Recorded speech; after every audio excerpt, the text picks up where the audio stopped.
African Union has just shocked the whole Africa with their visit to Burkina Faso, with the first speech that comes out of their mouth. My time there, I found Burkina to be a country that has become peaceful and stable, with warm and kind-hearted people who welcomed us with a sense of genuine joy.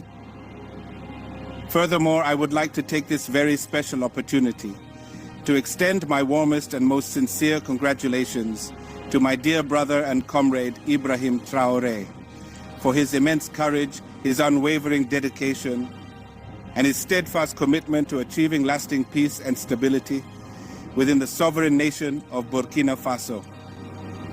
What I have seen clearly shows that the people are united behind the institutions to fight the common enemy. I also congratulate the people of Burkina Faso for their patriotic spirit and their support for their president. Right here, I have come before you today in my capacity as the current serving president of the African Union, and I am also extremely honored and pleased to have met with my esteemed brother, who stands here as the president of the Alliance of Sahel States. As you know, the African Union decided to send me as an emissary of the African Union to the Sahel region. This also shows that the spirit of the African Union is beginning to see clearly the true unity of the African Union. It is true that African countries have their own particular problems, each with its own specificities. Burkina Faso also faces challenges, but these challenges do not prevent unity from remaining, nor do they prevent solidarity from enduring. That is why the African Union must serve as a strong bridge that connects the people of Burkina Faso to other African peoples and Burkinabe institutions to other African institutions. So I have indeed come to strengthen this bridge to discuss various issues, especially those concerning the fight against terrorism in the Sahel region, but also the path to stabilizing this country and how to restore the good relations that should exist between the Sahel states and the African Union. The discussions went very well, and now I am aware of the objective reality of the Sahel region and also of the Burkinabe people. And I intend to write a thorough report, an objective report that I will present to the African Union. And I hope that based on this report, relations will once again be strengthened and that together we can move toward a shared future. You see, for a long time, Burkina Faso has stood alone, isolated, sanctions, pushed to the margins of African diplomacy. Once seen as a central voice in West Africa, the country suddenly found itself treated as an outlier, especially after the rise of 8 young military leader, Captain Ibrahim Traoré. Regional organizations distanced themselves, continental institutions grew quiet, and the African Union, which was meant to embody unity, appeared hesitant to engage. But on April 20th, something just changed. The chairman of the African Union, Évariste, arrived in Ouagadougou, and this visit was not just another diplomatic stop. It was a signal, a shift, perhaps even a quiet acknowledgement that the strategy of isolation has reached its limit. Burkina Faso's recent journey has been anything but ordinary. Following political upheaval and a shift in leadership, the country faced swift backlash from regional blocs. Sanctions were imposed, memberships were suspended, dialogue became scarce. To many observers, Burkina Faso was being disciplined.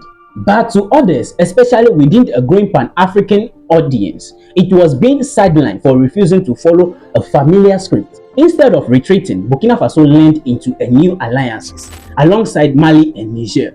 It became a founding force behind a regional bloc that signaled a break from traditional power structure in West Africa. This wasn't just politics, it was a statement, a declaration that some African nations were no longer willing to operate within the frameworks they believed were shaped by external influence. Now, let me ask this question: why this visit matters? The arrival of Évariste in Burkina Faso carries a symbolic weight far beyond the ceremonies.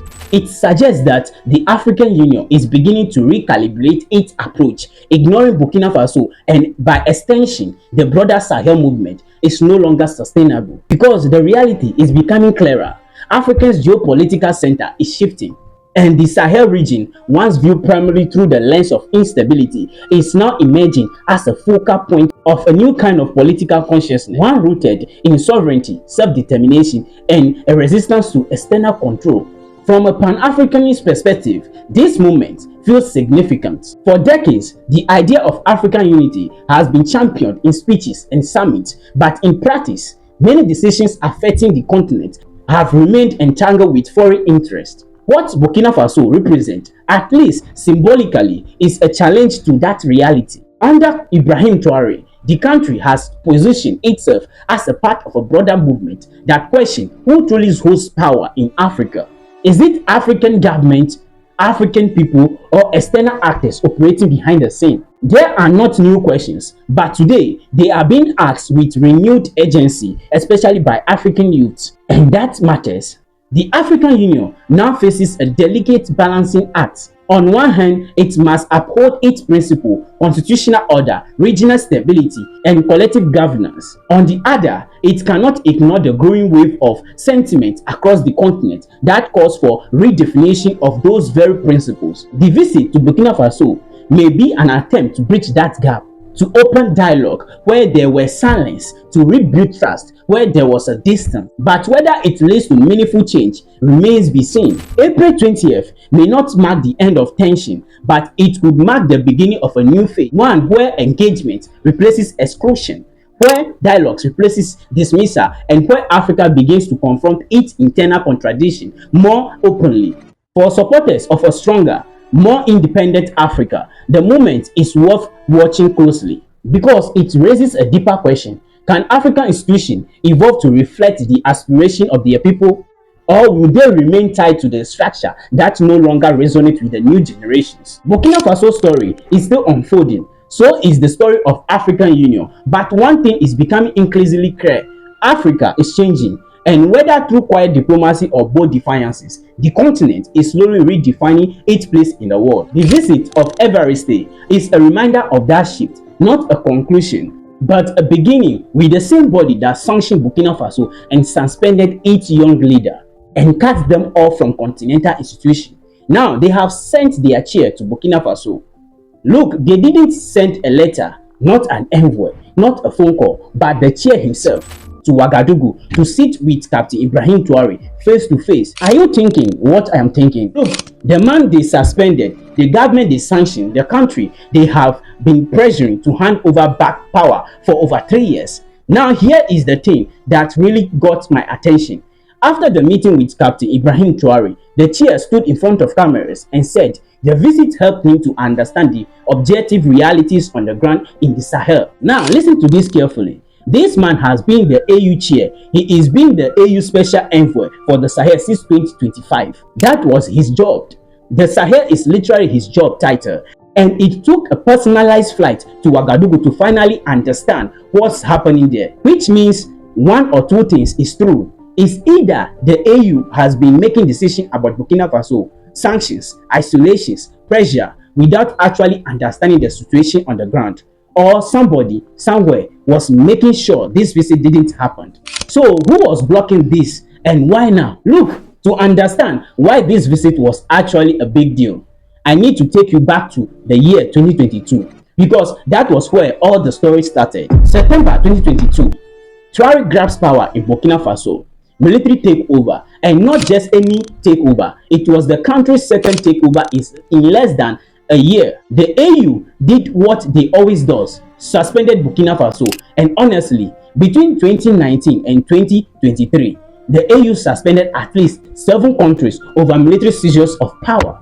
Mali, Guinea, Burkina Faso, Niger, Sudan, Gabon, Chad. Every single time, their statement is, we do not accept unconstitutional changes of government. The right principle they believed in. But this is what the AU was not saying out loud.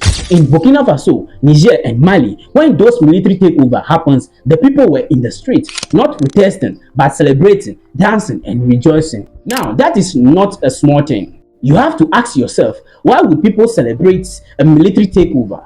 But the answer isn't complicated.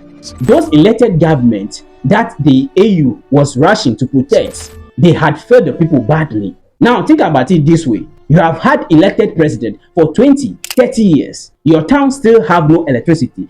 Jihadists are burning villages 30 kilometers from your home. Your national army retreats instead of fighting. Then your president is in Paris negotiating a new loans, and then someone shows up, looks him in the eyes and says enough.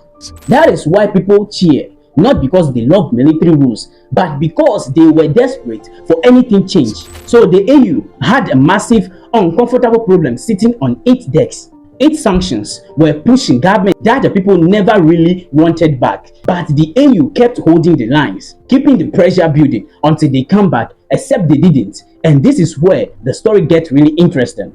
Because what Burkina Faso, Mali and Niger did next is the reason why the AU chair got on that plane in April 2026. So the Sahel states, instead of begging to come back, they built their own table. In 2023, these three countries announced the Alliance of the Sahel States. They then turned the alliance into a full confederation.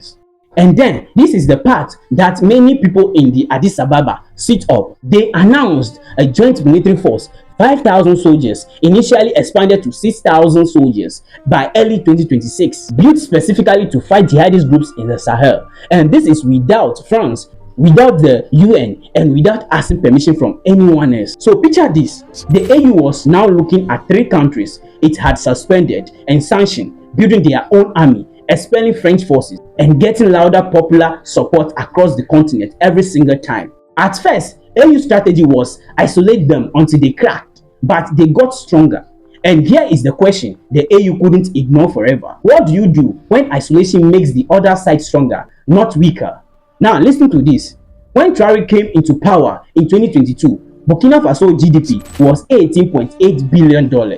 By 2024, $22.1 billion. The growth rate was about 3.2% in 2023.